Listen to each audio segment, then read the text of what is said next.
ಶ್ರೀರಾಮನು ನಾಯಿಗೆ ನ್ಯಾಯ ನೀಡಿದ ಕಥೆ. ಅಯೋಧ್ಯೆಯಲ್ಲಿ ಶ್ರೀರಾಮರಾಜನಾಗಿ ರಾಜ್ಯಭಾರ ನಡೆಸುತ್ತಿದ್ದ ಕಾಲ.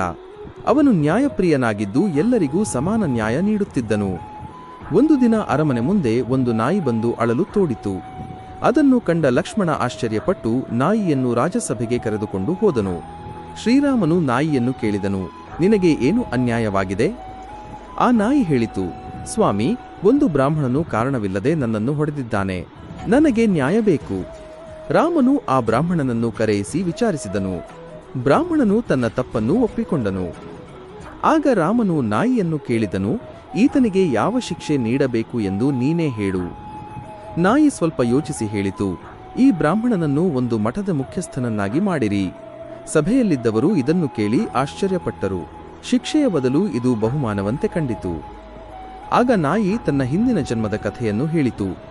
ನಾನು ಹಿಂದಿನ ಜನ್ಮದಲ್ಲಿ ಒಂದು ಮಠದ ಮುಖ್ಯಸ್ಥನಾಗಿದ್ದೆ. ಆದರೆ ನಾನು ನನ್ನ ಕರ್ತವ್ಯವನ್ನು ಸರಿಯಾಗಿ ನಿರ್ವಹಿಸದೆ ಪಾಪ ಮಾಡಿದೆ. ಅದರ ಫಲವಾಗಿ ನಾನು ಈಗ ನಾಯಿಯಾಗಿ ಹುಟ್ಟಿದ್ದೇನೆ. ಈ ಬ್ರಾಹ್ಮಣನು ಕೂಡ ಅದೇ ತಪ್ಪನ್ನು ಮಾಡಲಿ ಎಂದು ಈ ಶಿಕ್ಷೆ ನೀಡಿದ್ದೇನೆ. ಇದನ್ನು ಕೇಳಿದ ರಾಮನು ಆ ನಾಯಿಯ ಮಾತಿನ ಆಳವನ್ನು ಅರ್ಥ ಮಾಡಿಕೊಂಡು ಅದರಂತೆ ಶಿಕ್ಷೆ ನೀಡಿದನು.